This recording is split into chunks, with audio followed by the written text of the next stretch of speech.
전주에서 첫 승리를 거두다. 고부봉기와 무장봉기 소문이 삽시간에 다른 지방으로 퍼지자 먼저 전주에서 소동이 났다. 전라감사 김문현은 고부를 비롯해 관할 지역의 관아가 농민군 손에 들어갔다는 소식을 듣고 아랫도리가 개미에 물린 기분을 느꼈을 것이다. 그는 전라가명의 구시라치들을 동원해 용머리 고개를 밤낮으로 지키면서 가까운 고을의 보부상과 향병을 불러 모았다. 보부상의 우두머리에게 전주 주변의 보부상을 모조리 이끌고 출전하게 했으며 백정과 무부까지 끌어들였다. 향병은 고을 단위로 임시로 동원한 군사였던 탓에 군율이 거의 없었다. 이들 잡새꾼은 평소에 감사가 감독하는 조직이어서 동원하기 쉬웠다. 향병은 전라도뿐 아니라 충청도에서도 동원되었다. 부여에서 모병한 30명은 좌수가 이끌고 4월 1일 여산에 도착했으나 기일을 어겨 문책을 받았다. 그들은 행상, 부상, 도한 등이었는데 모두 도망쳐서 관속들이 도로 잡아가는 통에 마을이 소란했고 통곡 소리가 여기저기서 들렸다. 왜 가명에서는 보부상 패거리를 동원했을까?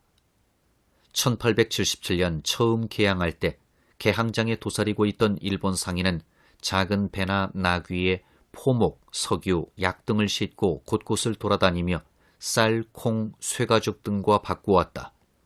그 무렵 일본인 약장수가 많이 돌아다녔다.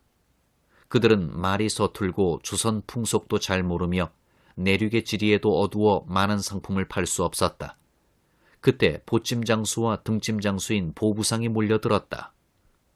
보부상들은 본디 왕조 시절에 정보를 수집해 관가에 보고하거나 밀란을 제압하는 데 동원되는 어용상인의 부류였다. 민씨 정권은 그들을 자기네 세력으로 끌어들여 외국 무역 상품의 행상을 독점하게 했다. 그들의 관리는 가명이나 수령이 맡았으므로 결국 보부상은 관군의 끈앞풀이나 다름없었다. 예전 삼남 농민봉기와 마찬가지로 그들이 동원되어 곳곳에서 농민군 진압에 나섰다. 무장봉기와 때를 같이에 일어난 금산 농민군도 보부상패에게 당했다. 그들의 사회적 지위는 천민에 속했지만 노비나 백정보다는 조금 나은 대우를 받았다. 이처럼 김문현은 현지 사정을 조정에 알린 뒤 전주 지역 방위군인 문화명의 군사와 보부상패 등 향병마저 동원해 고부로 보냈다. 그 수는 문화명병 700여 명과 향병 600여 명, 그리고 잡일하는 일꾼 수백 명 등이었다. 이들 향병은 군복이 아닌 흰옷을 입고 있었다.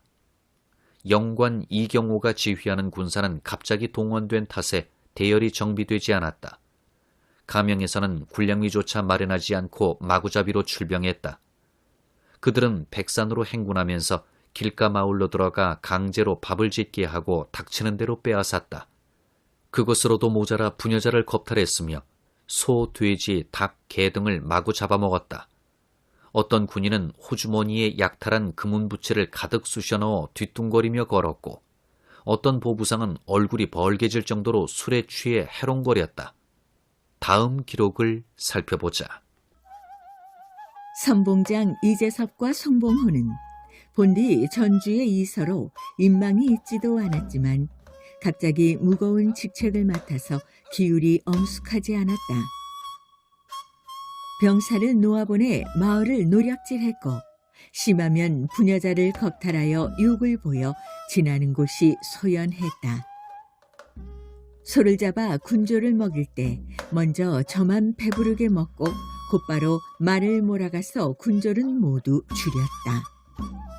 따뜻한 방 안과 깊숙한 장막에서 제 몸만 편안하게 하고 이슬을 맞은 군졸들은 추워서 견딜 수 없었다. 지나는 곳마다 마을 사람들을 시켜 먹을거리를 바치게 하여 백성들과 병사들이 모두 괴로워했다. 남유수록 4월 6일 낮 김문현이 보낸 군사들은 동진강의 화호나루를 건너 맞은편 백산을 향해 총을 쏘기 시작했다. 백산에서 이를 지켜보던 농민군은 겁을 먹은 듯 도망치는 신용을 하며 두 대열로 나뉘어 황토현 쪽으로 물러났다. 때마침 비가 주룩주룩 내리고 있었고 길은 질척거렸다. 이 일대의 논밭과 길은 황토가 깔려 있어서 비가 조금만 와도 걷기에 여간 불편한 것이 아니었다. 바야흐로 작은 언덕인 황토현을 중심으로 하나의 역사를 만들어내는 전투가 시작되었다. 일단 두숭산을 중심으로 관군과 농민군이 대치했다. 문화명군은 두숭산 북쪽 살록을 가로질러 황토현 아래에 본진을 두었고, 농민군은 동쪽 고지에 머물면서 야영할 준비를 하는 듯 했다. 다시 말해 문화명군은 황토현 아래 등성이에, 농민군은 황토현 마루로 올라가 진을 쳤다. 함성을 지르면 들릴 수 있는 거리였다. 천봉주는 눈치 빠르고 날랜 농민군 수십 명을 선발해 보부상 옷차림으로 변장시켰다. 이들 특공대를 가명군 진영에 투입할 계획이었다. 농민군 진영에서는 재빨리 흰 포장을 둘러치고 얕은 토성을 만든 뒤 그 안에 집더미를 쌓아두고 몸을 숨겼다. 또 다른 농민군 한패는 황토현 바로 아래에서 매복했다. 관군에게 농민군의 모습은 전혀 보이지 않았다. 농민군은 전투 식량격인 주먹밥도 미리 마련해 두었다. 밤이 되자 안개가 자욱하게 끼어 불과 몇 미터 앞도 구분할 수 없었다. 추위를 느낀 문화명군은 소나무를 베어다가 화투불을 피우고 횃불을 만들었다. 군영은 환하게 밝았고 연기는 자욱하게 장막을 뒤덮었다. 문화명군은 소를 잡아 술까지 곁들여 걸판지게 저녁을 먹었다. 이처럼 문화명군은 농민군을 아예 무시하는 듯했다. 그들은 농민군의 진영이 조용하자 멀리 달아났다고 생각한 것 같았다. 밤이 이슥해지자 본격적으로 술판을 벌이고 마을에서 데려온 부녀자를 희롱했다. 천봉주는 두세 명의 부하를 데리고 안개 속에서 문화명군의 진영을 정찰했다. 그는 군사들이 술에 취해 잠이 쏟아질 시간인 자정에 기습하기로 했다. 새벽이 되자 농민군은 일제히 야습을 감행했다. 문화명군 진지로 총탄이 우수수 떨어지자 방심하던 문화명군은 속수무책으로 연달아 쓰러졌다. 농민군은 황토현 위아래에서 동시에 압박하면서 도망칠 길 한쪽만 터주었다. 이때 무장의 보부상군이 문화명군에게 산 위에 농민군을 들이치자고 제안해 함께 올라왔다. 그러자 산 위에 숨어있던 농민군 복병들이 일어나 세차게 공격을 퍼부었다. 이에 질척거리는 산마루를 올라오던 문화명군은 줄지어 쓰러졌고 도망치던 자들은 제 아래 논바닥에 처박혔다. 날이 밝고 안개가 걷히자 농민군은 흰옷을 입은 향병을 쫓지 않고 검은 옷을 입은 영병과 등에 붉은 도장을 찍은 보부상만 추격해 칼과 죽창으로 찔렀다. 도망칠 길이 막힌 군사들이 논으로 뛰어들자 농민군은 더욱 칼날에 날을 세웠다. 논물은 순식간에 피로 붉게 물들었다. 전투가 벌어지자 문화명군의 장막 안에서 납치되었던 젊은 부녀자들이 뛰쳐나와 달아났다. 막사에는 군량미 400여 석도 버려져 있었다. 농민군은 대포 한 문과 소총 600자루 그리고 많은 칼과 창을 수습했다. 일부 붙잡힌 부녀자들은 놓아주고 양곡은 주변 마을 사람들에게 나누어 주었다. 동학농민군이 관군과 처음으로 본격적인 전투를 벌인 끝에 일대 승리를 장식한 것이다. 한밤의 전투는 대략 4시간 만에 끝났다. 한 보부상의 증언을 들어보자. 4월 6일 아침, 고부를 떠나 징집을 당한 마을 사람들과 함께 고생스럽게 군량을 운반했다. 비가 온 뒤라 수레와 짐을 실은 말의 행진이 생각과 같이 되지 않았기 때문에 우리는 커다란 짐만 챙겨서 진군했다. 두숭산 동쪽 장거리에서 좁은 계곡길을 더듬으며 나갔는데 길은 좁았고 비탈길은 고르지 않았다.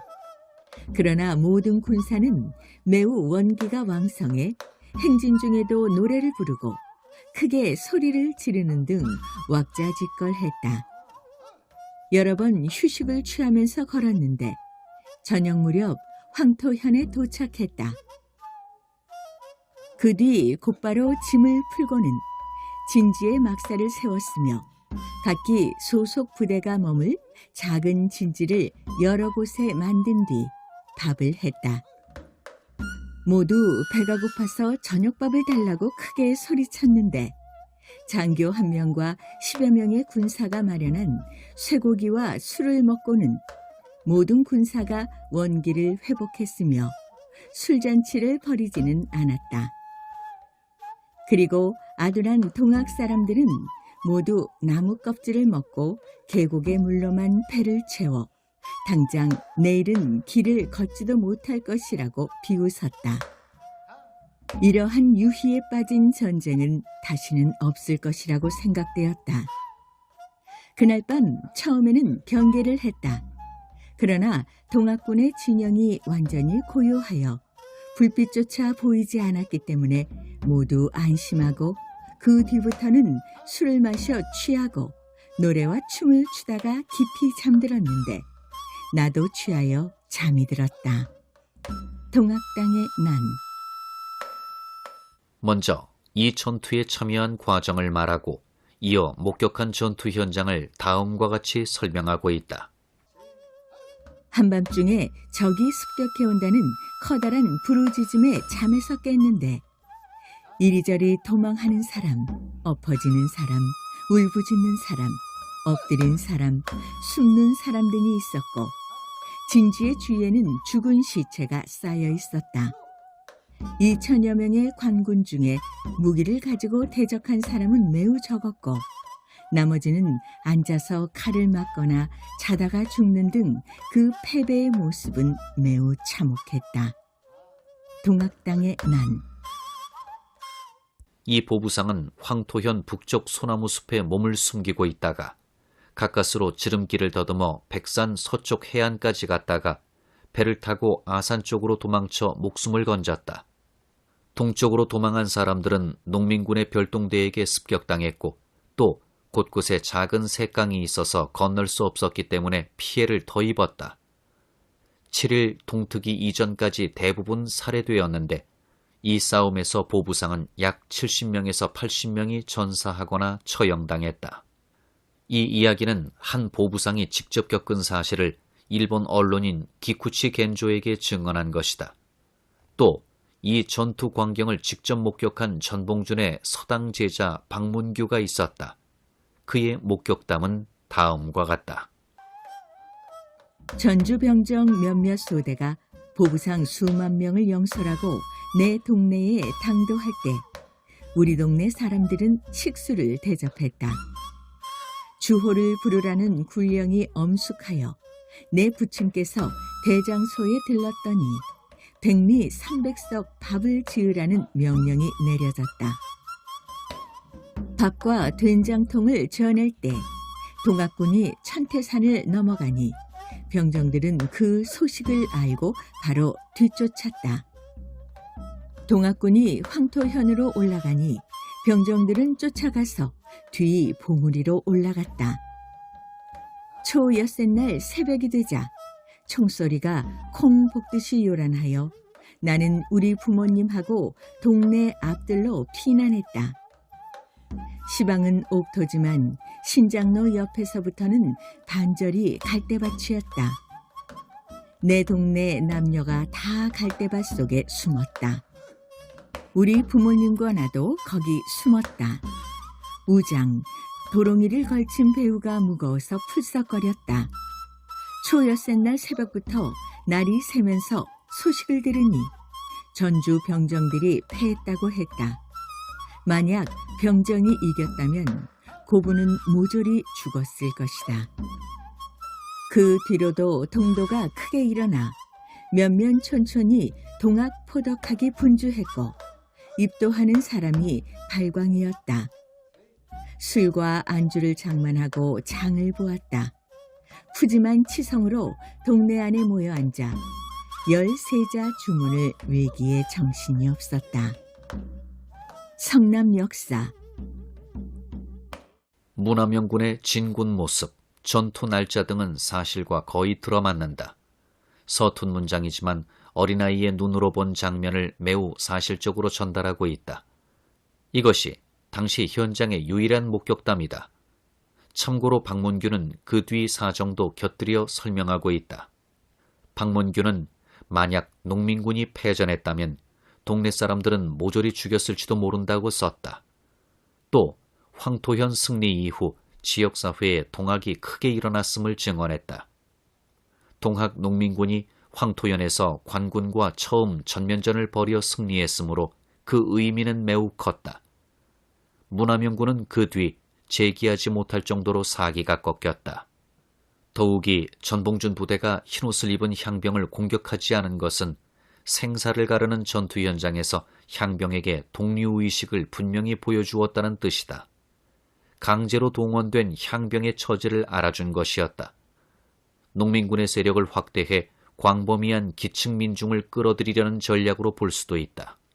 한편 군산에 상륙한 홍계훈의 중앙군은 인피에서 야영하다 이날 전보로 황토현 패전 소식을 듣고는 실색하고 당황했다. 이들 관군도 벌써 겁을 먹고 있었다. 전투를 치르기에 앞서 사기가 떨어진 것이다. 그들이 옥구를 거쳐 전주로 오는 도중에 도망가는 자가 꼬리를 이어서 전주에 이르렀을 때 정원 700여 명은 470여 명으로 줄어 있었다. 관군들은 농민군이 요수를 부려 전투마다 승리한다는 소문을 듣자 겁을 집어먹고 달아났다. 관군은 다음 날 오후 늦게 전주에 도착했다. 조정에서는 뒤늦게 서울 수비병인 경리청 군사, 강화도 수비병인 시명 군사, 청주 수비병인 진남영 군사를 더 보내기로 했다. 지금부터 이들 군사를 편의상 뭉뚱그려 관군이라 부르기로 한다.